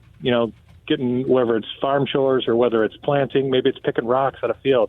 Well, I've spent a lot of hours picking rocks out of fields with farmers. That type of thing goes a long way. It shows them you're serious. It shows them that you're not looking for a handout. And ultimately it shows them that, I think there's a trust and a relationship that builds there. And they can understand at that point you're going to treat that ground pretty well. How much here in Michigan should we be expecting to pay if we can find something available for a lease? What are those ranges? From $5 to $100 an acre. I've seen some absolutely ridiculous, ranges as far as leases go in the state. So places, I've paid way less for leases in Illinois, Ohio. I mean, what I would consider really top whitetail states in the country. I paid way less than what I've seen for leases in Michigan. So really? Wow. Part of that goes to the fact that there just aren't a lot, right? And if you want to lease a piece, specifically if you want to go to a certain area, if they have what you want, you're ultimately going to make a decision whether you're going to pay for it or not. But you're probably going to pay a top dollar or even really above that because there just aren't a lot of them in the state. Well, and if you don't pay it, more than likely somebody will come along who will. Yep. And I you know what? As a farmer or as a landowner, I can never begrudge anyone for, sure. If someone's going to pay it, man, good for them. Absolutely. What about scouting? Can we be scouting right now, or is it absolutely a waste of time? Well, I don't know that it's ever a waste of time. I think it changes, at least it does for me. Scouting in January, scouting in March is way different than scouting in July for me. My scouting in July takes place from my truck. I'm not going inside the timber at all right now. There's no reason to. It's very thick. The mosquitoes, the ticks are terrible. The deer aren't doing a whole lot, especially in this heat. I mean, they're staying close to water and close to food. The less they can move, the less they have to move, the better. So the last thing I want to do is go in and bump deer off those patterns or stress them in any way, shape, or form. Chances are, if you're walking around the woods, about the only thing you might see right now is a tail, going off 80 yards in front of you through the leaf cover. So you're just not going to get – cameras are the best way to scout right now, and I use my cameras for that in the woods. And then as far as my eyes, like I said, I'm driving roads late in the evening, near hunting areas that I have, and glassing deer out in the fields and stuff as they come out. But that's the extent of it right now for me. And what does that tell you? I mean, are you just getting an idea of the density of the deer or the buck to doe ratio? What are you looking for this time of year when you're glassing these field edges? I'm just looking to see. I mean, I'm just like anybody else. I want to see some antlers growing. So I'm looking to see, qualities of the deer in the area. This is a really good time of the year to be able to kind of watch deer grow and see what they do from month to month. It's a time where if you've got some deer that made it through, you can kind of see, if you can find those, what they've done for a jump from last year to this year. But it's just about seeing what do you got for quality and numbers of deer in your area, how your fawn population was. You can get a good idea of that. And if you're familiar with the area you're hunting, you're going to know a lot of that to begin with. So it's more enjoyment than anything. My son and I love to jump in the truck in the evenings and grab the binos and go out and pound deer and see how many bucks we can see and what kind of bucks we can see. Would you say if you see a nice buck now, would you try to, as much as possible, follow that guy until the season, see what he turns into, and make a plan for him for a specific animal? Yeah, if he's in an area that I can hunt, for sure. But again, I'm not going to do anything different now. I'm going to hopefully get him on camera as well. If he's on a property or near a property that I'm going to be able to hunt. I'm hoping to get him on camera, but I'm not going in there at all trying to affect anything. The only time I'm going in those properties right now is with a UTV or a tractor or something where I'm working up a ground. They seem to be pretty adapted, at least in farm country, to those noises, those machines, and so you can get away with that. I'm just not walking around a lot right now, and I really won't until season starts, and then I'm still really careful at that point. If you see deer now, there's no guarantee, I realize that, but are they likely to still be there in October, November, or are they going to be moved completely to a new piece of ground? Yeah, it really depends. Once that velvet comes off, all kinds of things change, at least for bucks. Doe groups that you see right now are probably going to stay pretty tight. Does will stay in their home range. Bucks will move around a lot. And when that velvet comes off, the bachelor groups, around mid-October will start busting up. They get way less tolerant of each other, and the bucks just want to be by themselves as they get closer to the pre-rut. So there's bucks that will summer in a range, and then they will move. I've seen bucks move miles. Hang tight, Tim. We got to take a break. Sorry to cut you off. We got to take a break. We're talking to Tim Roller of Whitetail Journey, whitetailjourney.com. We'll continue the conversation right here on Outdoor Magazine.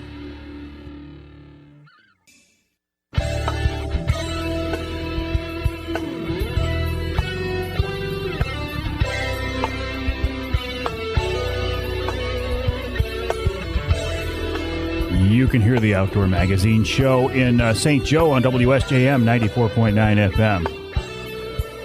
You can hear us in Manistee on WMLQ 97.7 FM. And in Houghton Lake on 98.5 WUPS. This segment of Outdoor Magazine is brought to you by Wilds Plumbing and Heating. From plumbing, heating, air conditioning, sump pumps, ductwork cleaning, you name it, the folks at Wilds can help you out. And I think I've taken advantage of, every one of those services, from sump pumps to putting in a new furnace. The folks at Wilds are always there to help. I highly recommend them. Quality people, they do a great job at a very reasonable price. What more can you ask for? Check them out online at wildsplumbingandheating.com. That's wildsplumbingandheating.com. While you're online, of course, check out my website, mikeaveryoutdoors.com. And also check out whitetailjourney.com. That's the website of Tim Roller of Whitetail Journey. You know Tim. Been on the show here many times. He's a very well-known person in the outdoor scene here across Michigan. Tim's client, Tom Healy, several years ago, caught a new world record brown trout. This is back when Tim was still guiding fishermen. These days, he's not doing that as much, and he's concentrating more on whitetail hunting. But Tim, your passion, your love for the outdoors is pretty diverse, isn't it? Yeah, I love to be outside. So if there's something to catch on a rod and reel, or if there's something to hunt, there's a good chance I'm be doing that. Excellent. And how's the TV show going, by the way? It's TV, Mike. Yeah, enough said. You're still on the air, though, right? I mean, you're still doing the online shows. Oh, yeah.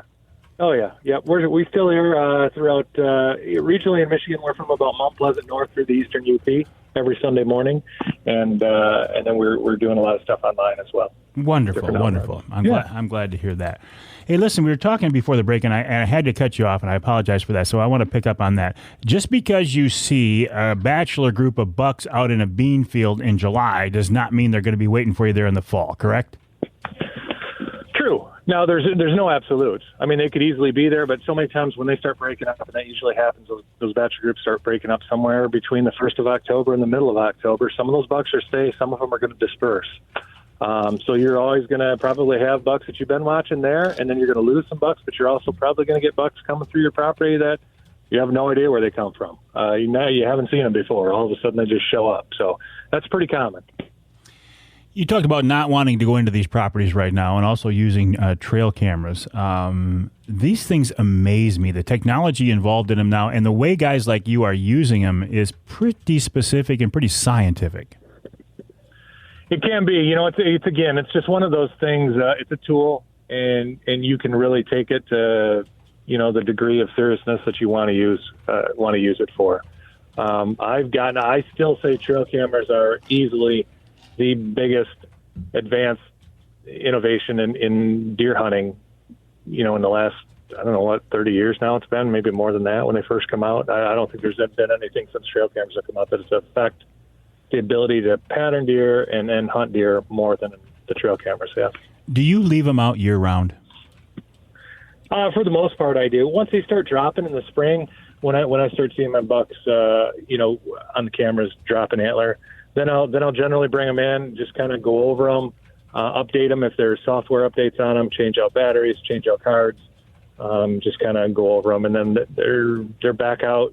For me, sometime middle to end of June. But where do you put them on a piece of property? You don't just put them out willy-nilly. What are you looking for? Well, it depends on the time of the year. So, July is way different than October. October is different than November in a lot of cases. November is different than December. So it all depends on the time of the year. Right now, again, I don't want to intrude on them, so I try and get some cameras in and then try and use cell cameras as much as I can now so I don't have to go in and out. I can just leave them there for months, and once things start changing and we get into that fall time, I can go in. If I need to move them, great. If not, I'll just leave them there and grab them, February or March. So, and then I'm putting up cameras as we get into the deer season in different areas. Once scrape lines start popping up, rub lines, travel routes that I know, once food sources are established, once food plots come in. A lot of food plots, that we'll be putting in won't put in for another month and a half maybe. So some of those, there's no deer going through that area right now, but come end of September, October, November, it's going to be a pretty hot spot. So we'll have cameras up then in those type of areas. Those cell cameras, those wireless cameras, those are amazing to me. It's crazy. Every year they just kind of come out with more and more technology, and it becomes more affordable. It becomes smaller. Just everything about them it's crazy what you can do with them now, and it really benefits you. Like I was saying, it allows you to get away with you're just not having to go in and check a camera, like you used to, and kind of mess up the area. And sometimes we had Bill Hahn of Jay's Sporting Goods on the show last week talking about these. He said they're to the point these days where there's a new line of cameras out that the company claims they can actually distinguish between different bucks. And then take into account the moon phase, the weather pattern, all that other stuff. And after it sees that buck enough, actually give you a prediction of where to find it on a given day. Yep, they claim that. They claim it. They claim it. Now, I still, I'm old school. Well, I'm just old. So I'm just old enough that I like to do all that stuff on my own. But that's the big thing. The trail cameras, you not only get a picture, but there's so much information on each picture or video that it takes. Not only is the date and the time, but most of them now will have the moon phase on there. They'll have the temperature on there. If you're wanting to really, again, and everybody's at a different level, for guys that are really wanting to focus in on hunting specific deer or follow deer over multiple years, even if it's just when you want to see when your bucks really get, daylight movement in the fall, you can really start to coordinate all kinds of things if you keep a log of those of that information that's on there. You can collaborate it with moon phases, with temperatures, and you can even go back and look at what was the wind doing that day when that deer walked past that camera in daylight. So it just allows you to take it, again, as far as you want to with it, but the technology is crazy. Well, and speaking of people being at different levels, I think that most of the trail cameras that are out there, people don't even set the dates and times on. Yeah, and for me, that's like a huge that's one of the most important things. I want to know when that deer is there and why it was there at that time and how that changes. He could be there at 2 a.m., and as the season gets now it's 10 p.m. and now it's 8 p.m. and all of a sudden he's there in daylight. So I want to know what those time frames are and what those deer are doing. At what point, let me rephrase this. When in your deer hunting career, if there is such a thing, did you take it from a casual interest to being all in, or have you always approached deer hunting with this intensity and this level of expertise? No, not at all. And I don't consider myself any kind of an expert. I learn stuff every year. So I think, for me, I've always been a pretty competitive person with myself. I've always, I played sports my whole life and been fortunate to play at a pretty high level and sometimes or some sort. So that competitiveness has translated in kind of everything I do. When I do something, I love to dive into it and see how far I can take it. But I deer hunted for a long time with just trying to figure stuff out, but for me, I got to a point, and everybody's a little different. I understand that. But for me, I just got to a point where I wanted to constantly kind of try and take it to the next level. And I would set goals for myself. And when I would meet those, okay, what's the next goal? What's the next goal? How far can I take this? How far can I, what kind of goals can I really meet? So for me, I'll never, reach, ultimate goals. But I'll tell you, the older I get and the more I've done it, the lot less intense I am about it. And maybe that's because I've just, again, been around long enough and I've kind of figured some stuff out, I think, but I'm not at that level that I was maybe 10 years ago. But I can go out and not shoot deer, and it's completely fine with me. And I would just say people are at all different levels. My son, is a great example. He's up and coming. He loves it. He's into it. And I'm like, he wants to be like Dad a lot of times. And what deer do we got to let the deer walk? I'm like, you shoot every deer you want to shoot. Everybody's got to go through a maturation process, and no matter what it is, whether it's business or hunting or fishing, it doesn't matter. You've got to get to a point where it's fun for you. I find it very interesting that you bring that up, because this is something I think a lot about lately when I have my grandkid, my grandson Carter. I mean, he's a fishing fool. He just wants to fish for everything, and the goal is to catch fish and as big a fish. And I look at where he's at, and I'm so excited for him. And I look at where I'm at, and it's a completely different point in my outdoor adventures. I'm not as intense anymore. I don't have to kill or catch or keep or whatever like I used to. But I enjoy it just as much, maybe more than I ever did, Tim. Yeah, and I'm the same way. Listen, if I can get on a big deer, or I know a big deer's in the area I'm on it, I'd much rather all day long. I will put my son on that and sit there and hopefully be able to film him or just be with him and watch him experience that. I'd much rather him shoot the deer than me at this point. I don't care what it is, and I'd much rather him catch the fish. I've caught enough fish. I've killed enough deer where it just I get way more of a charge reliving those feelings and the excitement watching it go through him now. When I was a young guy and I looked at these older guys with the kind of mentality that you and I have now, I thought, man, those guys are just, they're lazy. They've just lost their edge. Now that I'm at that point, I say, you know what? We're just wiser than we were. That's all. Yeah, I don't know if I'm any wiser. Yeah, you are. You are. I mean, but I understand what you're saying, and there's a ton of truth to that. And again, it's just like we said, it's not just in the outdoors. It goes in all areas of life. I think you just get to a point in your life where there's a certain amount of satisfaction takes place, and all that years of knowledge, there's more of a thrill passing it on and being able to light that fire in somebody else. Mm. Tim, at one time you guys were looking at branching out from whitetail journey just to I think it was the Journey. Are you still looking that direction into fishing and stuff, or are you going right back to the core of whitetail? We're sticking with the hunting theme. The vast majority of stuff we do is whitetail, but we've the last few years we branched out. we're showing some turkey hunts. We're showing a lot of bear hunts. We're talking about other things. But the show probably will stick with hunting. Bear hunts are perfect for TV because you know where the animal's going to be, right? And it's an easy hunt. Perfect.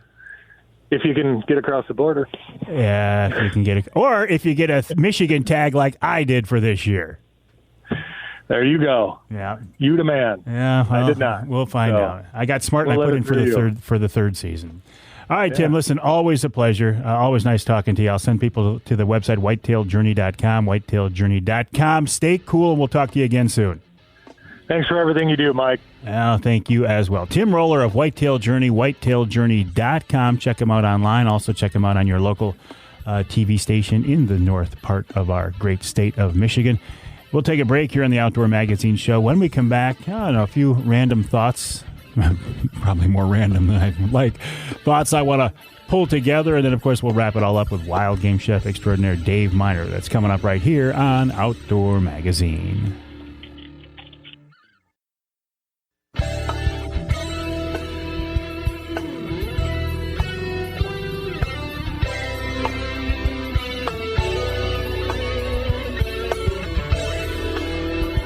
You can hear the Outdoor Magazine Show in Holland on WHTC, AM and FM, 1450 AM, 99.7 FM. You can hear us in Lansing on WILS, 1320 AM. You can hear us in Ludington on News 97.98, 98.7 WLDN. And you can hear us on our flagship station, News Radio 790 WSGW. I say flagship because I'm in the studios of WSGW right now. But when I'm here, this particular studio is called the Outdoor Magazine Studio. I kind of take it over from Pat Johnston, who is in here with me doing a wonderful job as always. Pat, I appreciate it very much.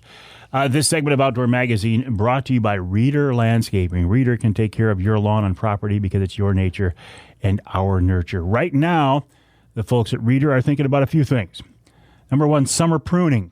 In fact, I've got to get the crew over there to prune my trees.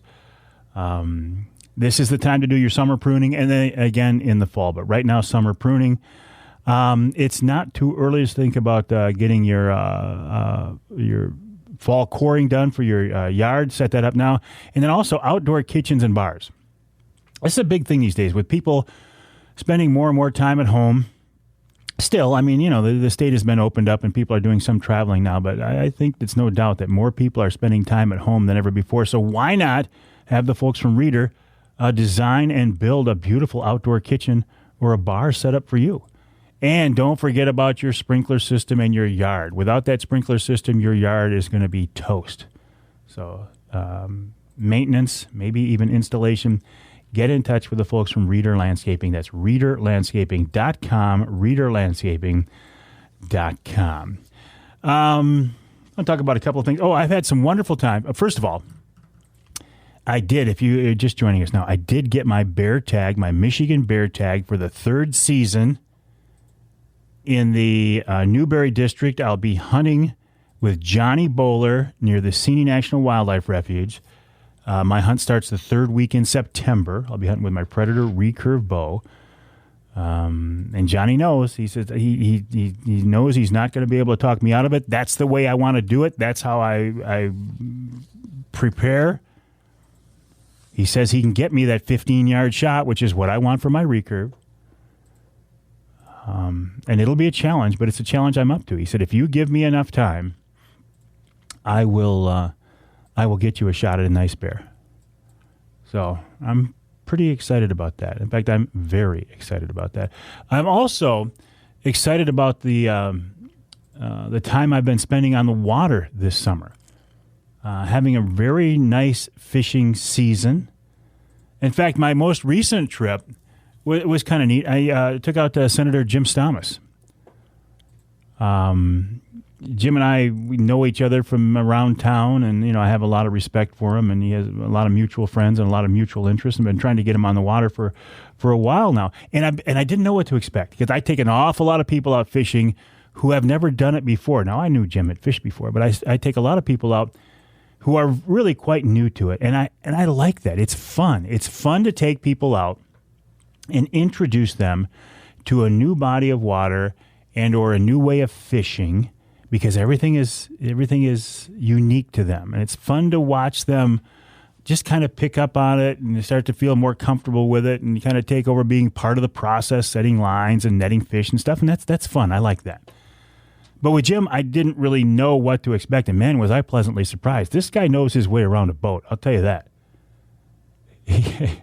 He watched my buddy Tony. He watched us for about 3 minutes, set lines. He knew exactly what we were doing. He knew exactly how to do it. In fact, he had suggestions to make it more efficient and more effective. So I appreciated that. That was a lot of fun. Besides that, he smokes good cigars, and he doesn't mind sharing them. And I like that, too. That's important on a fishing boat as far as I'm concerned. So that was a fun day. I've also taken out, since we last talked, I had a crew that got a fishing trip with me from a charity event at a church in Genesee County. What a wonderful group of people that was. So I'm enjoying this a lot. I really am. Taking new people out, introducing them to the outdoors, in this case, fishing. But like Johnny Bowler was saying, he likes to take people, for example, out bear hunting and see their reaction when they see a bear for the first time. Now, Johnny's not going to sit in the blind with me when we're hunting, but I know what he's talking about. Did you get your bear tag? Did you get your elk tag? Several people I know got both, which I think is just phenomenal. And I say, you better be playing the lottery. I didn't expect an elk tag. I did, to be honest with you. I expected a bear tag. I will continue to put in for tags to the Pure Michigan hunt. I think someday, I really feel like someday I'm going to win the Pure Michigan hunt. And then people say, oh, Avery, it's rigged. It's not rigged. Oh, cicadas. Have you heard the cicadas buzz? You might call them tree locusts. Have you heard them buzzing? The old adage is 6 weeks from the time you hear the cicada buzz till the first frost. Well, that's not true. I've been keeping track of it for a long time. That's not true. It's really not even 8 weeks, maybe 10 weeks, closer to 10 weeks, or maybe even 12 weeks. But there's no doubt that the earlier the cicadas buzz, the earlier we will get that first frost. So that correlation I do certainly believe. But I grew up being told and believing 6 weeks until the first frost. I've documented that for too many years to buy into that. But I do believe in the old ways, the old sayings. If you have one you'd want to share, outdoor-related, hey, send it to me, Mike at MikeAveryOutdoors.com. I will document that, I will post that, and I will certainly give you credit. I'm not going to say it's something I came up with, but I've assigned myself keeper of the old sayings just because I don't want to see them lost. We'll take a break. When we come back, we'll wrap it all up with wild game chef extraordinaire Dave Miner. That's right here on Outdoor Magazine.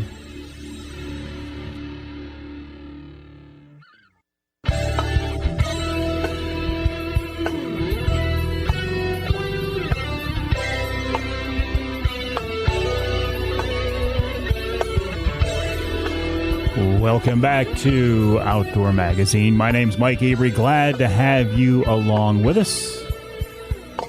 And you know that I like to wrap up each week's show with wild game chef extraordinaire Dave Miner. And let's do that once again. David, welcome back. How are you? Very nice, Mike. And yourself? Good. Listen, did you put in for a Michigan bear or elk tag this year? We put in for points for the bear, and then I already got a tag before, so I can't play for another 7 or 8 years. But the wife did, and we haven't checked yet. What? Just curious, Dave. When you get a tag like you did for a Michigan elk, how long is it before you can apply again? 10. 10 years. 10 years. If you get a cow, you can never apply for a bull tag. It sounds like it if you've already got a bull in your lifetime. Yeah, that's a once in a lifetime tag, I think, isn't it? I do believe you're correct. Yeah. Well, a once in a lifetime hunt anyway. So what the heck? Yeah, I felt like that was my case. Now, what about you? Did you draw anything? I got a bear tag for the Newberry district, and I did not get an elk tag, but that's not a surprise. And I was cautiously optimistic about the bear tag, so I'm excited about that. Well, good for you. Yeah, I'm looking forward to it. That's up by where Richard P. Smith's hunt, right? A little bit south of there, but yes, yeah. But up in that general neck of the woods. Great. Good for you, Michael. Hey, listen, Dave, I've been spending a lot of time chasing walleye and doing pretty well. But, one thing I haven't done well for the past several years is to head over to Lake Michigan and do some salmon fishing. I used to do that a lot. You used to come over there with us, and you had some tremendous recipes. How about a salmon recipe this week? God, we used to love to fish over there, too, and we had a trailerable boat. It was so much fun. So, Well, I've got a summer treat, hot and sweet salmon.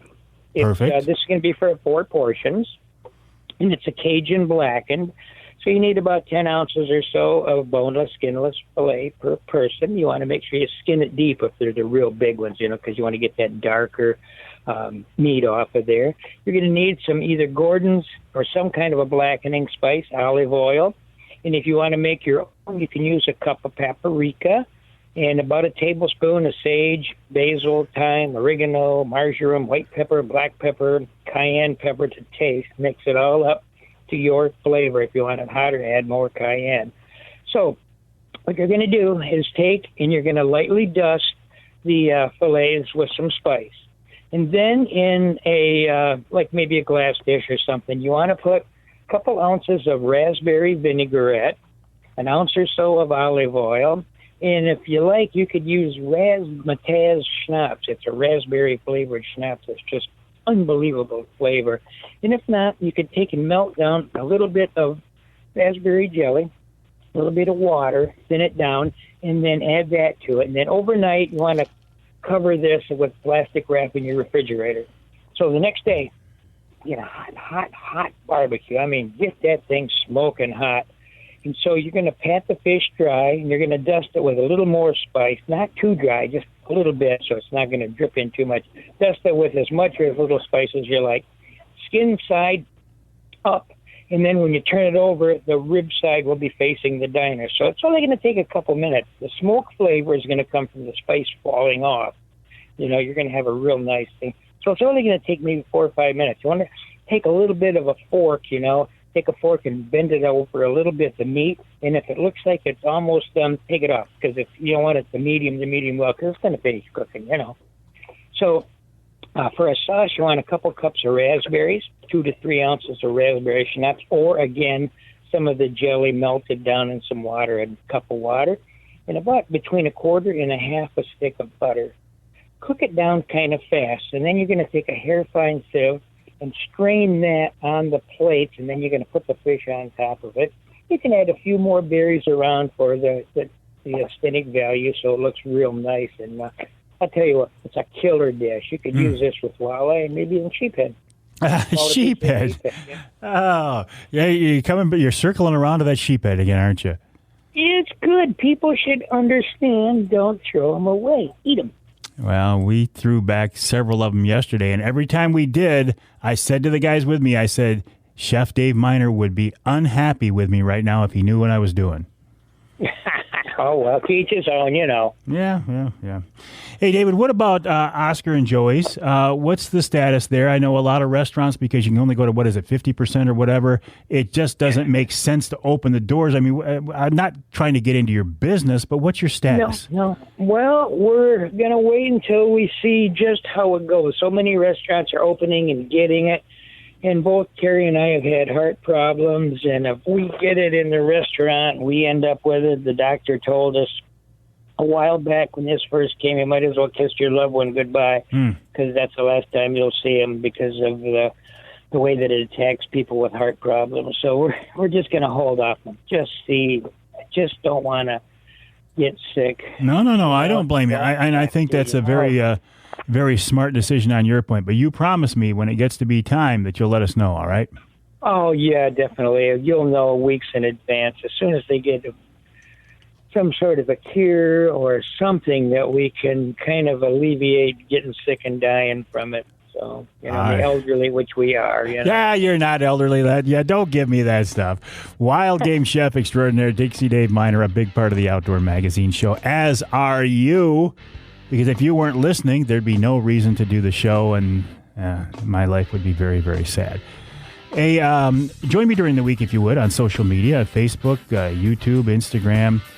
You can always send me an email to mike@mikeaveryoutdoors.com. That's mike@mikeaveryoutdoors.com, or hit me up on any of the social media outlets. Try to stay cool. Hope you can get on the water, have some fun, and we'll talk with you next time right here on Outdoor Magazine.